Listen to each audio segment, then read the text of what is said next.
नमस्कार दोस्तों, आपका मेरे YouTube चैनल लीगल चैप्टर्स में हार्दिक स्वागत है। आज हम डिस्कस करने आ रहे हैं ITR 7 for the financial year 22-23। बहुत ही इम्पोर्टेंट टॉपिक है जिसकी डेट बढ़ गई है और डेट बढ़ के जो है 30 नवंबर हो गई है ITR की, और 31 अक्टूबर जो है 10BB और 10B की डेट है। जो ITR 7 है वो हम डिस्कस करेंगे ट्रस्ट के रिगार्डिंग, जो 12A में रजिस्टर्ड है। तो इसको हम डिस्कस करते हैं पॉइंट टू पॉइंट। सबसे पहले जो पॉइंट है हमारा जनरल इन्फॉर्मेशन, ये सबको आपको पता ही है कि इसमें सबसे पहले नेम है, नेम ऑफ एसएससी, ट्रस्ट का नाम आएगा, उसका पैन नंबर आएगा, फिर उनके address regarding, date of incorporation regarding है, ये इन्फॉर्मेशन सबको पता है। उसके बाद ये रिटर्न जो फर्निश है वो अंडर सेक्शन 139(4)A के अंदर आएगी। फिर इसके बाद जो है A17 में पर्सनल इन्फॉर्मेशन को हम डिस्कस कर रहे हैं। पर्सनल इन्फॉर्मेशन के अंदर जो है जाएगा please specify the section under which the examination is claim, section 11 आएगा यहाँ पे। फिर A18 पॉइंट देखेंगे आप, तो यहाँ का whether any project institution is run by the assessee, यहाँ पे जनरली यस ही करना है आपको, नहीं करेंगे तो आप जो भी सॉफ्टवेयर यूज़ कर रहे हैं या यूटिलिटी यूज़ कर रहे हैं उसमें एरर आएगा। तो उसको डिटेल ऑफ प्रोजेक्ट में आप डाल दीजिए, name of the project charitable trust आएगा, नेचर ऑफ एक्टिविटी चैरिटेबल डाल दीजिए, क्लासिफिकेशन में आप अपना जो भी आपका जिस तरीके का ट्रस्ट है, अगर वो रिलीफ है, एजुकेशन है, प्रिजर्वेशन ऑफ एनवायरनमेंट है, मेडिकल है, योगा है, वो आप यहाँ पे मेंशन कर सकते हैं। नेक्स्ट आपका A19 पॉइंट है detail of registration, provisional registration और approval under the income tax act. ये मैंडेटरी क्लॉज है और इसको आपको मेंशन करना है। ये इस बार जो है ऐड हुआ है ITR में। अगर आपका प्रोविजनल रजिस्ट्रेशन है तो आपको यहाँ पे प्रोविजनल रजिस्ट्रेशन की डिटेल डालनी है। अगर आपका फाइनल रजिस्ट्रेशन आपके पास 1 अप्रैल 2021 को आपने लिया था, उसके बाद आपने फाइल किया था, वहाँ यहाँ पे ये इन्फॉर्मेशन आएगी। सेक्शन आएगा 12A, 12AA, 12AB। Date of registration oblique provisional registration जो भी मेंशन होगी रजिस्ट्रेशन सर्टिफिकेट पे वो आएगी। यूनिक रजिस्ट्रेशन नंबर उसमें मेंशन दिया हुआ है सर्टिफिकेट पे, वहाँ से ही आपको कंसिडर करना है 10AC से, वहाँ से आएगा ये। Approving authority commissioner of income tax exemption आएगा, और डेट फ्रॉम विच जिस डेट पर जिस असेसमेंट ईयर में आपको रजिस्ट्रेशन मिला है वहाँ के date of assessment year previous 1 April से इसे यहाँ पे मेंशन करना है आपको। सेकंड A20 पॉइंट पे आते हैं। A20 पॉइंट पर उन्होंने FCRA रिलेटेड दर्पण, नीति आयोग और एनी अदर रजिस्ट्रेशन सोसाइटी उसके इन्फॉर्मेशन मांगी है। तो यहाँ इन्होंने पूछा है law under which the trust और सोसाइटी इज रजिस्टर्ड, यहाँ पे आएगा जैसे FCRA है तो फिर FCRA आएगा, दर्पण नीति आयोग आएगा, डिटेल और अंडर सेक्शन लॉ आएगा, डेट ऑफ रजिस्ट्रेशन की सारी इन्फॉर्मेशन आएगी यहाँ पे।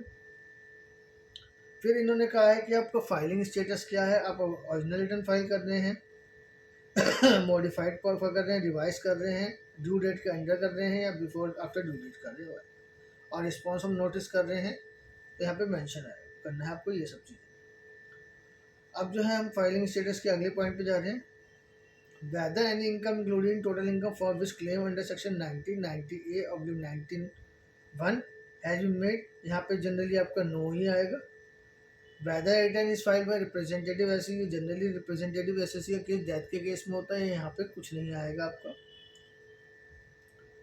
अब आपको कहना whether you are a partner of firm, यहाँ पे आप हम ट्रस्ट के केस में डिस्कस कर रहे हैं, यहाँ पे आपका नो आएगा। अगर ट्रस्ट में जो है कोई जो है पार्टनर तो होती नहीं है ट्रस्ट किसी भी, इसमें यहाँ पे जनरली नो आएगा। Whether you have unlisted equity share any time, अगर ट्रस्ट ने कोई शेयर एक्वायर कर रखे हैं, इन्वेस्टमेंट करके किसी इक्विटी शेयर में, तो यहाँ पे उनकी डिटेल आएगी कि क्या क्या कब एक्वायर करे थे, कब ट्रांसफर करें, उसका ओपनिंग बैलेंस क्या था, क्लोजिंग बैलेंस क्या है, यहाँ पे उस कंपनी की डिटेल आएगी। अब हम जो है नेक्स्ट पॉइंट पे आते हैं। Whether in any of the project institution run by you any of the charitable trust is advancement of general public utility, यहाँ जनरली नो ही आता है, बट अगर किसी ने advancement of general public utility किया है तो यहाँ पे यस करेगा, उससे कितनी रिसिप्ट आई है वो मेंशन करना है, और उस जो है उसमें जो एक्टिविटी आपने करी है कोई किसी ट्रेड कॉमर्स बिजनेस से रिलेटेड तो नहीं है वो मेंशन करनी है, उसकी परसेंटेज मेंशन करनी है, और यहाँ पे नीचे उसकी प्रोजेक्ट की, अगर यहाँ पे यस है तो प्रोजेक्ट की डिटेल देनी है। इसका डायरेक्ट इम्पैक्ट आपके 12A रजिस्ट्रेशन पे पड़ेगा। अगर आपने यहाँ पे इन्फॉर्मेशन अगर आपकी ट्रस्ट पे रिलेटेड है तो आपको 12A पे इसका इम्पैक्ट डायरेक्ट पड़ सकता है, जिस समय आपका केस कभी स्क्रूटनी में लगता है तो। ठीक है, तो अगर हम नेक्स्ट डिस्कस कर रहे हैं A2 पॉइंट। A2 तो हो गया। इसके बाद हम कर रहे हैं A24। Is there any change in the object और activity during the year on the basis of approval registration. जब आपको लास्ट रजिस्ट्रेशन मिला था उसके बाद जो है आपके किसी भी चीज किस चेंज में हुआ है ड्यूरिंग द ईयर रजिस्ट्रेशन में, ऑब्जेक्ट चेंज हुआ है या कुछ भी चेंज हुआ है, तो ऑब्जेक्ट और एक्टिविटी चेंज हुई है तो यहाँ पे यस और नो। अगर यस हाँ हुआ है तो उसके लिए मॉडिफिकेशन के लिए आपने क्या क्या स्टेप लिया, आपने डेट मॉडिफाई कराई है अपनी डीड, और डीड मॉडिफाई करवाने का नाम में अगर मॉडिफाई हुआ, कुछ भी ऑब्जेक्ट चेंज हुआ है, कुछ भी हुआ है, उसके बाद आपने फ्रेश रजिस्ट्रेशन अप्लाई किया है। तो फ्रेश रजिस्ट्रेशन अप्लाई कर लिया है तो उसकी डिटेल आएगी, नहीं किया है तो उसकी डिटेल आपको मैनेज। इसके बाद यहाँ पे है A25 है, is this your first return, ये यस या नो। अगर आपने फर्स्ट टाइम है तो yes, otherwise no. Whether provision 22nd provision to 1023 13 day are applicable, यहाँ पे आपको आंसर जो है यस करना है। अब हम आते हैं are you liable for audit under section income tax act, yes और नो। तो यहाँ पे जनरली यस आएगा। फिर आपके ऑडिटर की डिटेल आ जाएगी यहाँ पे, किस सेक्शन 12AB में आपने ऑडिट करा है उस सेक्शन की डिटेल आ जाएगी यहाँ पे आपकी। फिर हम आते हैं if liable for audit under any act other than income tax act mention the act section and state of finish off audit. ये उस सेक्शन की, जैसे जनरली आपकी प्राइवेट लिमिटेड एनजीओ होती है, private non NPO like section 8 company. Section 8 companies को generally audit के लिए आपको कंपनी एक्ट के हिसाब से भी ऑडिट करना होता है, तो यहाँ पे उनकी डिटेल आएगी कि आपको audit under any other act है या नहीं है। Particular person who made in the member in the AP as on 31 March 2023, ये जनरली फिल होगा वेंचर कैपिटल फंड और इन्वेस्टमेंट फंड में। ये आपका जनरली ट्रस्ट के केस में नहीं होगा, वेंचर कैपिटल फंड के केस में उन्होंने मेंशन भी करा है to be filled by venture capital fund oblique investment fund. Next है particular regarding the author, founder, trustee, manager, etc. of the trust or institution to be mandatory filled in by all the person filing the ITR। आपको इसमें members की detail mention करनी है trust के यहाँ पे। Next point है in case of any of person as mentioned in row और above is not an individual other than provided detail of that person natural person who are beneficiary owner 5% or more of such person as on the date of trust के case में वो share नहीं होता, percentage नहीं होती, but अगर private limited case में percentage decide होती है। यहाँ पे आपको 5% और मोर ऑफ द शेयर अगर आपके पास है तो यहाँ पे वो डिटेल जाएगी, और अदर देन इंडिविजुअल्स की डिटेल जाएगी, लाइक जो है आपका HUF हो गई या फिर आपकी प्राइवेट लिमिटेड कंपनी हो गई वो मेंबर, तो ये डिटेल जाएगी। जनरली यहाँ पे कुछ नहीं मैंशन होता। Name of the person who has made substantial contribution to the trust in term of section 33 भी। सेक्शन 13 में रिलेटेड पार्टी ट्रांजेक्शन्स की रिलेटेड पार्टी होती है। सेक्शन 13 बताता है जो भी मेंबर्स हैं उनसे रिलेटेड ट्रांजेक्शन, अगर उनमें से किसी ने कंट्रीब्यूशन दिया है, सब्सटेंशियल कंट्रीब्यूशन दिया है, तो उसकी डिटेल आएगी यहाँ पे। Name of the relative of author founder trustee who has made substantial contributor and where any such author founder trustee manager substantial contributor HUF also name of the member of family. And detail में HUF की आएगी और relative की आएगी। आप schedules पे आ रहे हैं, जो मोस्ट इंपॉर्टेंट पॉइंट्स अब शुरू हो रहा है, जो जिससे हमारी ITR जो है इजीली प्रोसेस भी होती है और ये सही होनी चाहिए। पहला पॉइंट क्या है, detail of amount accumulated asset part within the meaning of section 11 subsection 2 और in the term of third proviso to section 23C और 2021 read with section 35। Year of accumulation, amount of accumulation, purpose of accumulation, amount applied during the previous year, at the beginning of previous year, balance, amount tax in the earlier assessment year, balance available for application। फिर इन्होंने बोला कि amount applied during the previous year. अब इसके अंदर क्या आएगा, इसके अंदर जो आपकी इंफॉर्मेशन आएगी फॉर्म 10 से रिलेटेड इंफॉर्मेशन आएगी कि आपने कितना अमाउंट एक्यूमुलेट किया और फॉर्म 10 फाइल कर दिया है। इट मीन्स कि आपको सबसे पहले फॉर्म 10 फाइल करना है, उसके बाद आपको ITR फाइल करनी है। तो ये दोनों आपके रिकनसाइल होंगे। इसमें आपने इन्फॉर्मेशन डालनी है कि आपने किस साल में कितना एक्यूमुलेट किया, उसमें से फिर आपने कितना यूटिलाइज कर लिया ड्यूरिंग द प्रीवियस ईयर, ये बैलेंस आएगा यहाँ पर आपको। और फॉर्म 10 के अकॉर्डिंग आपको 5 साल में एक्यूमुलेट करना, 5 साल में एक्यूमुलेशन अमाउंट को यूज़ करना होता है, अदरवाइज वो टैक्सेबल हो जाता है। तो उन्होंने जो सेकेंड शीट दी है कि अगर आपने जो है अमाउंट देखिए, आप देखिए कि balance amount available for application amount, उसके बाद जो अमाउंट को जो है आपको डिपॉजिट करना होता है सेक्शन एज पर सेक्शन 11(5). आप आपको 11(5) के हिसाब से आपने इसको डिपॉजिट किया ही नहीं किया, और उसके बाद उसको एप्लीकेशन है। फाइनली अगर आपने इसको यूटिलाइज नहीं किया है तो आपको, आप देखो 14 नंबर टेप जो है कॉलम आ रहा है, उसमें लिखा हुआ amount which is not utilise during the period of accumulation of application. अगर आपने यूटिलाइज नहीं किया during the period of accumulation period, तो वो जो है आपका टैक्सेबल हो जाएगा। और amount deem to be, last आपको 50 में दे रखा है, amount deem to be income within a meaning of section 3 of section 11। यहाँ पे आपकी वो इनकम डीम्ड इनकम मान ली जाएगी और वो टैक्सेबल होगी during the end of the previous year of the 5th year. मतलब जहाँ आपका एक्यूमुलेटेड पीरियड 5 साल का ख़त्म हो रहा है, वहाँ पे जाके अगर आपने अमाउंट को यूटिलाइज नहीं किया है तो वहाँ जाके आपकी टैक्सेबल हो जाएगी। अब नेक्स्ट शेड्यूल पर अगर हम आते हैं, शेड्यूल जो है हमारा आईए है।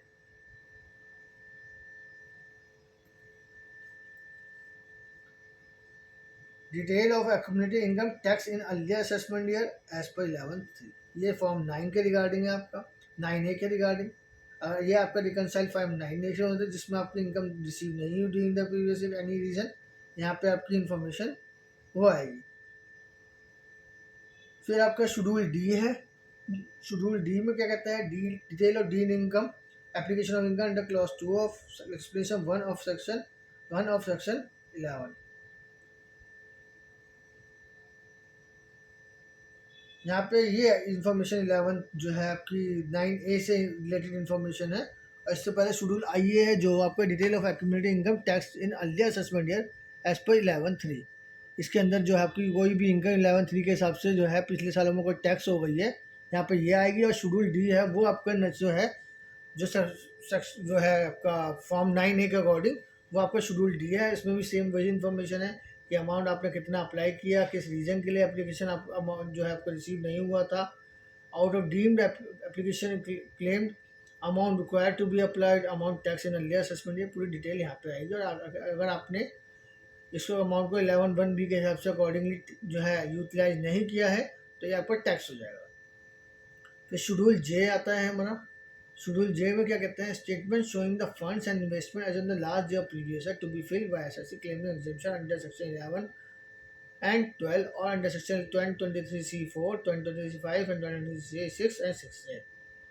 अब यहाँ पे आपका क्या आएगा, ये आपका रिलेटेड है कॉर्पस से रिलेटेड इन्फॉर्मेशन। और ये आपकी बैलेंस शीट से जो है रिलेटेड टच होगी, जिसमें आपको जो है पहले डालना है, आपको इसमें 3 कॉलम दे रखे हैं इन्होंने। सबसे पहले है donation receive for the renovation और repair of place notified under section 80G2B on or after 1 April 2020, section other than एक जो है A above, after on or after 1 April 2021, और थर्ड अदर देन 1 and 2। तो इसमें ओपनिंग बैलेंस आएगा during the year आपको corpus जो भी रिसीव हुआ, अप्लाई जो आपने कॉर्पस को यूटिलाइज कर लिया है उसमें कितना अमाउंट आपने इन्वेस्टेड कर दिया है। अगर आपने कोई अमाउंट यूटिलाइज कर लिया था ओपनिंग बैलेंस से, उसको आपने एड बैक करवा दिया कॉर्पस में या नहीं कराया, टोटल अमाउंट इन्वेस्टेड और deposit back into the corpus, financial year in which was applied earlier, closing balance आएगा आपको। और उसके बाद उन्होंने पूछा कि कितना अमाउंट अपने 11(5) के अकॉर्डिंग इसको डिपॉजिट कर दिया जो सेक्शन 11(5) में दिया गया है। Amount tax in assessment year 22-23, assessment year इसमें कैलकुलेशन आ जाएगी आपकी। फिर invested in the modes other than specified in section 11(5), ये 10 = 7 - 8 - 9 आ जाएगा आपका। Detail of loans and borrowing, यहाँ पे लोन्स और बोरोइंग की डिटेल आ जाएगी आपकी। फिर हम आते हैं detail of corpus investment deposit made आप अंडर 11(5). यहाँ पे आपको जितने भी आपने मूवेबल प्रॉपर्टी ली है या फिर आपने बैंक में डिपॉजिट कर रखा है, एफडी कर रखी है, जो प्रिस्क्राइब मोड्स दे रखा है 11(5) में, उसकी इन्फॉर्मेशन आपको इस पॉइंट में देनी है। अब इन्होंने जो नेक्स्ट पॉइंट है, investment held at any time during the previous in concern in which person refer to 11(13)(3) have a substantial interest. यहाँ पे वो सब आ जाएगा कि इंफॉर्मेशन से पर्सन की डिटेल आ जाएगी, name and address of the person, where the concern is a company और नॉट, नंबर ऑफ शेयर, मतलब आपने इन्वेस्टमेंट कर रखी है जिसमें कोई पर्सन का सब्सटेंशियल इंटरेस्ट है, अदर इन्वेस्टमेंट की डिटेल आ जाएगी। फिर लास्ट ई पॉइंट है voluntary contribution donation received in kind but not converted into investment in the special mode under section 11 with in the time provide. अगर आपको जो भी इन्वेस्टमेंट अदर देन उसमें मिली है कैश में और बैंक में काइंड में मिली है, तो उसको 11.5 के अकॉर्डिंग आपने किया है या नहीं किया, उसके अकॉर्डिंग यहाँ पे इन्फॉर्मेशन आ जाएगी। अब नेक्स्ट पॉइंट है हमारा कंसोलिडेटेड बैलेंस शीट। हम बैलेंस शीट पे डिस्कस कर रहे हैं as on 31 March 2013। Sources of fund, sources of fund का पॉइंट ए कहते हैं corpus out of made a donation receive for renovation और रिपेयर ऑफ प्लेस। ये वहाँ से आपका लिंक कर रहा है ऊपर से, जो हम डिस्कस करके आए हैं पॉइंट। फिर other corpus receive on after 1 April 2021, फिर अदर देन ए और बी, ये वहाँ से लिंक करेगा आपको कॉलम, और ये मैच होना चाहिए आपका। फिर डी पॉइंट में कहता है इनकम एक्यूमुलेटेड अंडर 11/2 और 10/23 सी। ये जो अमाउंट है आपका, ये भी ऊपर से मैच होगा आपका, जो 11/2 के अकॉर्डिंग आपने जो है एक्यूमुलेट किया है, वैल्यू आएगी आपकी ये। फिर नेक्स्ट है एनी अदर रिजर्व, जो भी आपके जनरल रिजर्व, जो आपका 15% तक का एक्यूमुलेशन होता है, वो वैल्यू यहाँ आ जाएगी अप टू 15% तक की वैल्यू, क्लोजिंग वैल्यू आएगी एज ऑन 31 मार्च।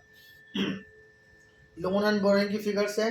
एप्लीकेशन, अब सोर्सेज कंप्लीट होने के बाद हम आते हैं एप्लीकेशन ऑफ फंड, जैसे fix asset, depreciation, net assets, investment the most prescribed 11/5 में इन्वेस्टमेंट आ गई आपकी। Sundry debtors, investment, inventory, sundry debtors generally होते नहीं है, अगर कोई बिजनेस है तो आएगा, इन्होंने प्रिस्क्राइब फॉर्मेट जो है ले रखा है, डिफॉल्ट फॉर्मेट है तो इन्होंने वही यहाँ पे पेश कर दिया है।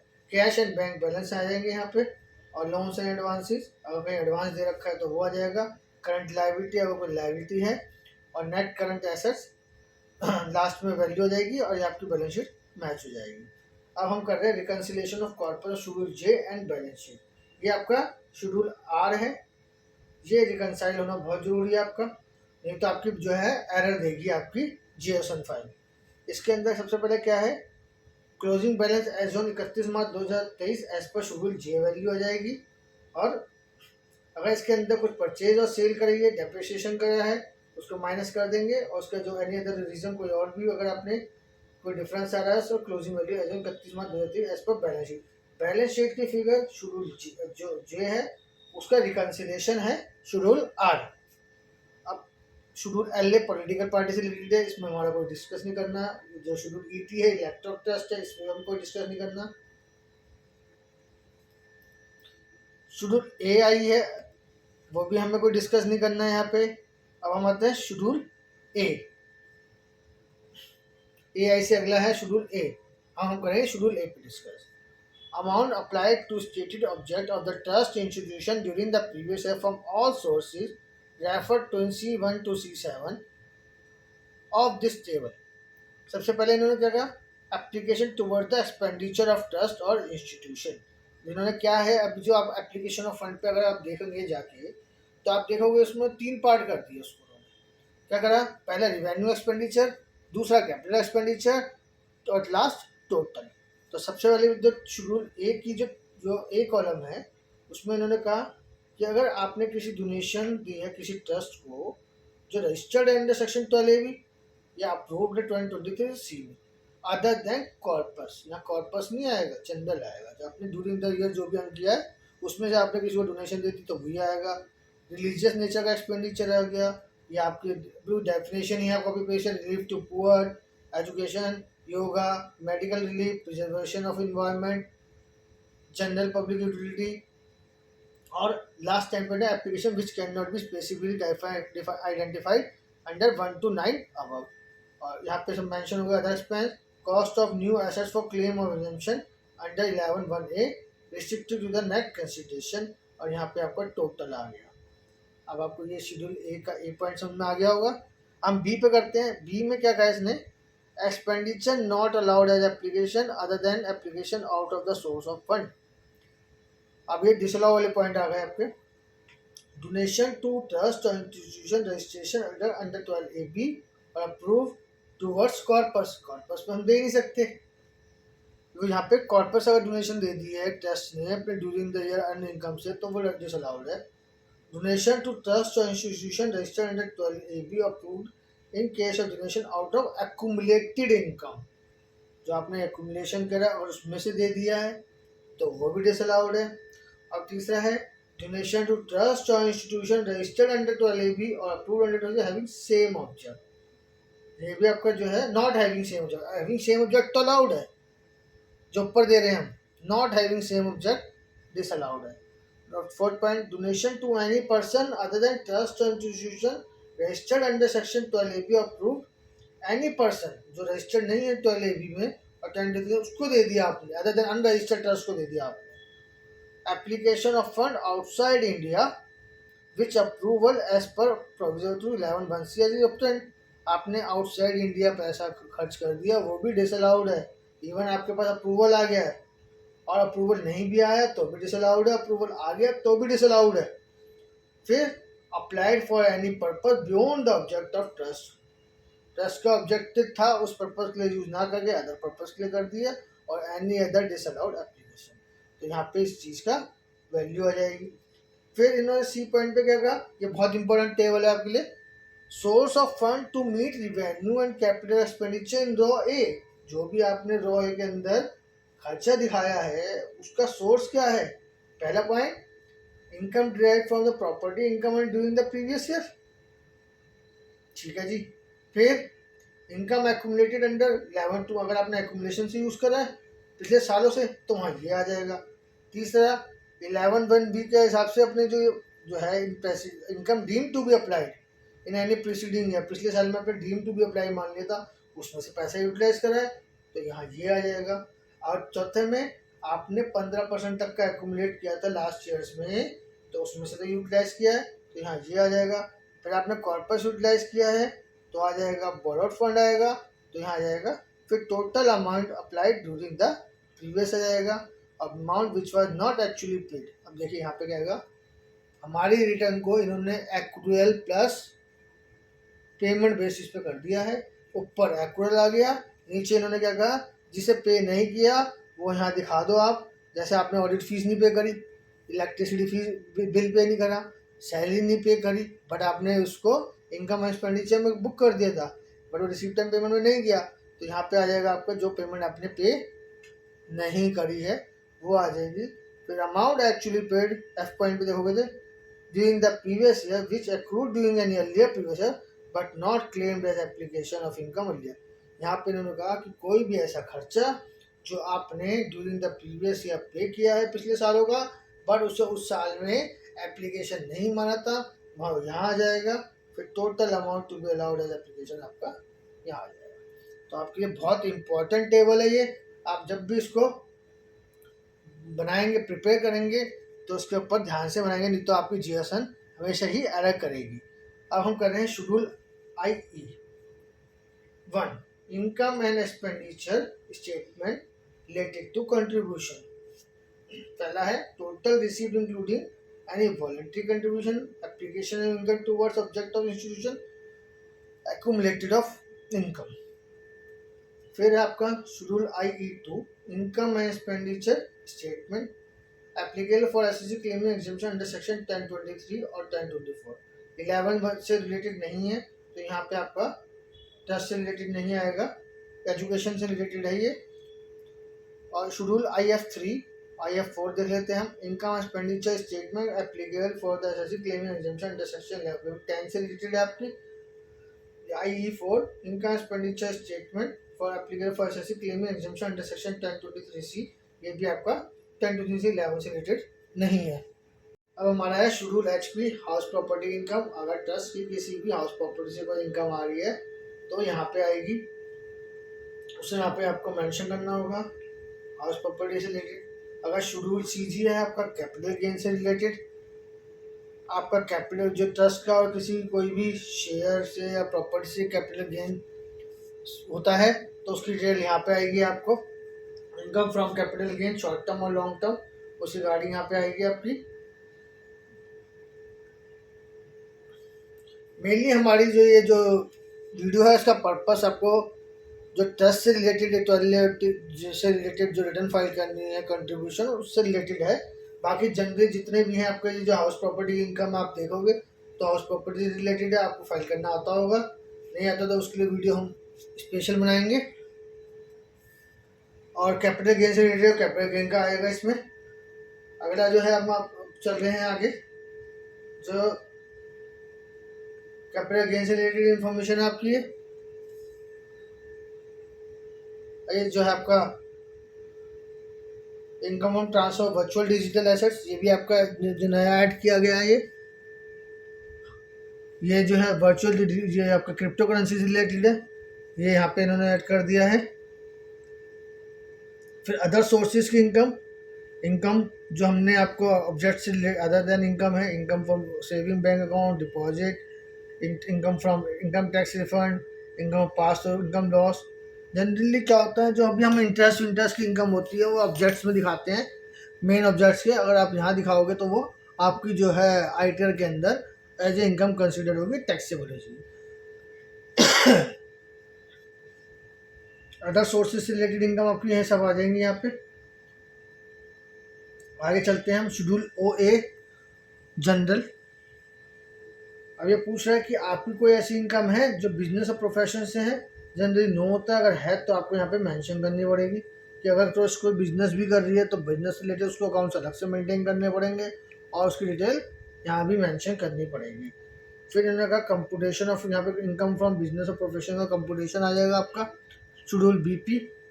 तो यहाँ पे कंप्यूटेशन आ जाएगा, आपको कंप्यूटेशन बनाना पड़ेगा पूरा, जो भी अगर आप बिजनेस कर रहे हैं तो। Speculative, non speculative. नेक्स्ट है schedule CYLA, in detail of income after set off a कंटेलरी सेट ऑफ की है। ये शेड्यूल PTI आ गया आपका, इन्वेस्टमेंट फंड से रिलेटेड।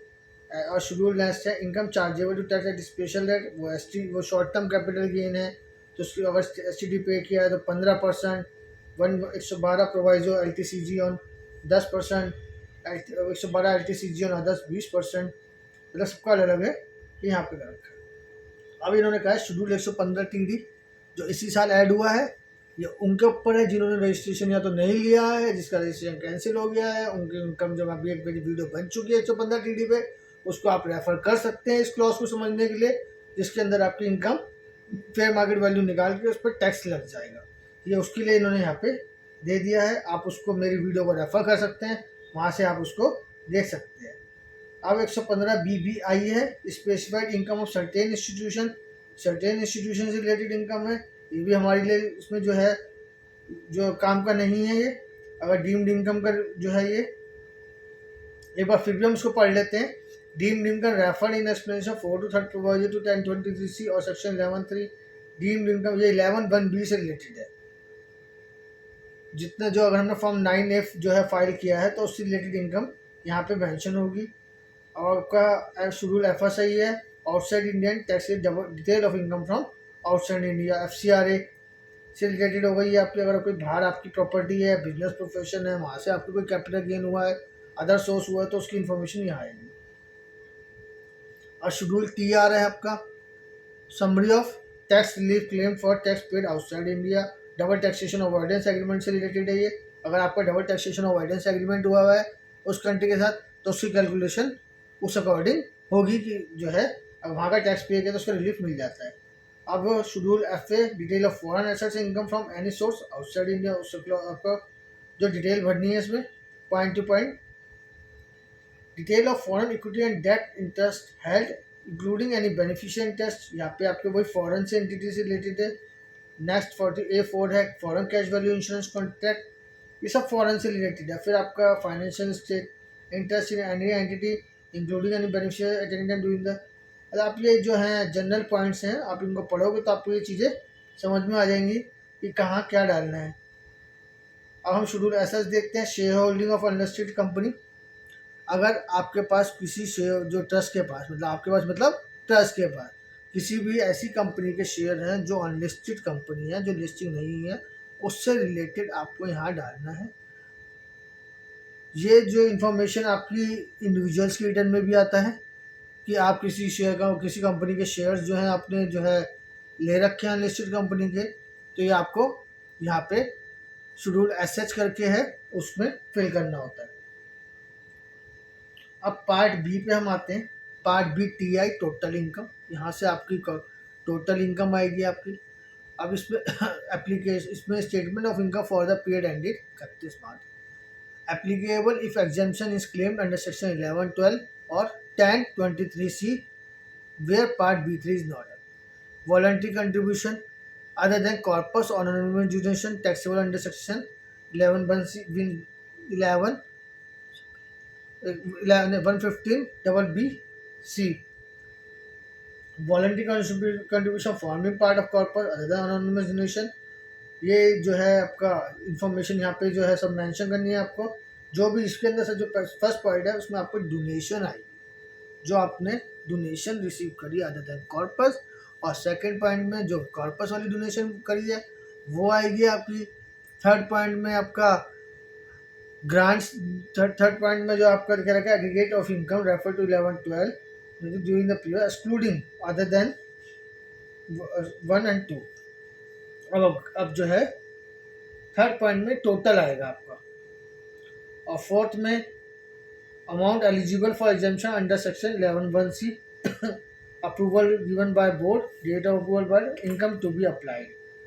अब अगर हमें देखें थर्ड पॉइंट में क्या आएगा, थर्ड पॉइंट में टोटल नहीं आएगा सब। थर्ड पॉइंट में वो इनकम जो हम कह रहे थे कि जो हमारी प्रोजेक्ट से रिलेटेड है, मतलब इट मीन्स हमारी जो है ट्रस्ट है और ट्रस्ट की एक्टिविटी से लाइक इंटरेस्ट है। अब मैंने अपने जगह इंटरेस्ट इनकम जो है आप अदर सोर्सेज में डाल दोगे तो वो आपकी टैक्सेबल हो जाएगी, उसके ऊपर टैक्स मिलेगा। आप उसको डालो थर्ड पॉइंट में aggregate of income point refer to in 11-12 which is the main part of the sources of trust, main activity of the trust. तो ये आपका मेन पार्ट कंट्रीब्यूशन बन जाएगा, और इसका जो है आपको इस पे 15% भी अलाउ हो जाएगा एक्यूमुलेशन, और आपके अदर एक्सपेंस भी अलाउड हो जाएंगे। नेक्स्ट है 6 point, application of income for charitable religious purpose.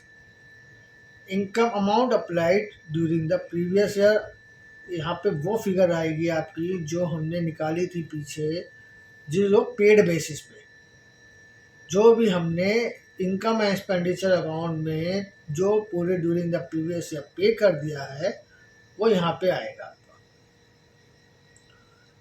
फिर रिपेमेंट ऑफ लोन यहाँ पे आएगा। फिर थर्ड पॉइंट क्या है, amount applied during the previous year, invested or deposit back into the specific mode of corpus fund। यहाँ पे corpus का fund disallowed earlier on the application of fund for object of the trust, invested or deposit back into one or more of the modes specified in 11(5)। यहाँ पे information ये आएगी। फिर fourth आएगा amount deemed to have been applied 11 applied during the previous as per clause 2 of explanation 11(1)(2)। 9A form जो file किया है तो उससे रिलेटेड 9A की इन्फॉर्मेशन आएगी। फिर फिफ्थ में आएगा आपका फॉर्म 10 से रिलेटेड आएगी इन्फॉर्मेशन। ये इन्फॉर्मेशन आपके 10BB से भी लिंक होगी। आपको जो है जो थर्ड पॉइंट है वो 10BB से भी लिंक होगा। थर्ड पॉइंट जो है 9 वाला, फोर्थ पॉइंट जो 9A वाला है वो भी आपको 10BB से लिंक होगा। फिर हम इसके बाद बात करेंगे 6 पॉइंट की, जो टॉयलेट जो है उसके अंदर आपका एक्यूमुलेशन वाला पॉइंट है वो भी आपको 10BB से लिंक होना चाहिए। आप जब भी बनाएंगे 10BB के साथ साथ अपनी आइडिया बनाएंगे जिससे आपके आपस में गलती ना हो, मैच करते रहे। Amount in addition to amount refer to in first above accumulated side part in more than 15% of the accumulation, और up to amount of 15% amount आएगा आपका फिफ्थ पॉइंट में। तो टोटल अमाउंट ऑफ अलाउ जो है इधर आ जाएगा आपका 6 में। अब आप मुझसे पूछना चाहेंगे कि सर ये कैसे बनेगा, तो मैं आपको बता रहा हूँ, दोबारा से आपको रिमाइंड कर रहा हूँ। पहले आप अपनी ऑडिट रिपोर्ट बनाएंगे, उसके बाद आप अपनी ITR बनाएंगे और दोनों को रिकनसाइल साथ साथ करेंगे। पहले आप देखिए 100 रुपये आपके पास आए, 100 में से आपको 15 रुपये आपने एक्यूमुलेट, 100 में से आपने 70 रुपये खर्च कर दिए, 15 रुपये आपको एक्यूमुलेशन के लिए मिले, आपने 15 रुपये वो निकाल दिए, तो 15 रुपये का आप फॉर्म 10 फाइल करेंगे जिसकी फिगर आपकी पॉइंट नंबर 6 में आएगी। फिर 7th में एडिशन हो जाएगा आपका, सब क्या है, income chargeable under section 115BI, income inspector जो भी आपका जो है डिसअलाउ वाले पोर्शन है वो 7th में आएंगे। फिर इनकम चार्जेबल टू टैक्स आ जाएगा। इस तरह से आप अपनी वही income from house property, business profession, capital gain, आपकी ग्रॉस टोटल इनकम निकाल लेंगे, लॉस सेट ऑफ करेंगे।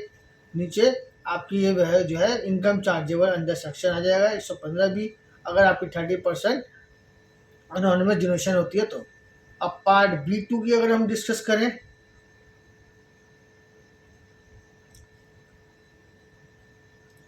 पार्ट बी में गया, if claiming exemption under section 13A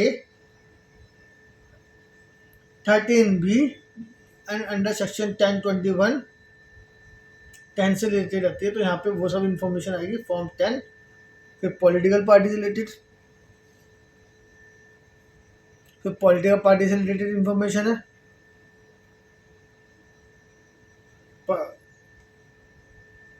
political party आएगी, इनकम पॉलिटिकल पार्टी से रिलेटेड इन्फॉर्मेशन आएगी। फिर हाउस प्रॉपर्टी, ये बिजनेस, सब चीज़ें आ जाएंगी आपकी, यहाँ से आप इन्फॉर्मेशन निकालेंगे। पार्ट बी 3 पे करते हैं हम डिस्कस।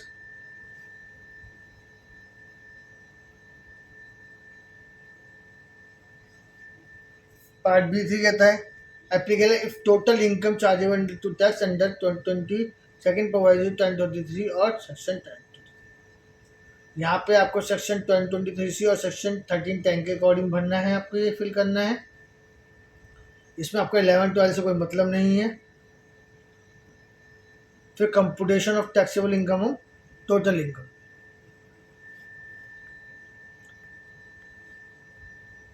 लास्ट वाले पॉइंट में आपको जो है टैक्स पे की यहाँ पे कैलकुलेशन करनी है। अगर आपकी कोई इनकम बनती है तो यहाँ पे नॉर्मल रेट से टैक्स है, स्पेशल रेट से अलग अलग जो है कैलकुलेशन करनी है। फिर लास्ट जनरल पॉइंट्स हैं आपके bank statement detail, TDS, TCS, और लास्ट में वेरिफिकेशन करनी है जो भी साइनिंग अथॉरिटी है, name of the person, son and daughter of the person, उसकी PAN number and detail. Last आपको शेड्यूल और है, इसमें TDS की डिटेल जो है देनी है। जो भी अगर आपको TCS कटा है तो ये डिटेल आ जाएगी आपकी। तो उसके बाद ये वेरिफिकेशन है। और लास्ट में अगर आपको मेरा YouTube चैनल पसंद आया हो, समझ में आया हो, तो please like, subscribe and share my YouTube channel. Thank you. जल्दी मिलते हैं। नमस्कार।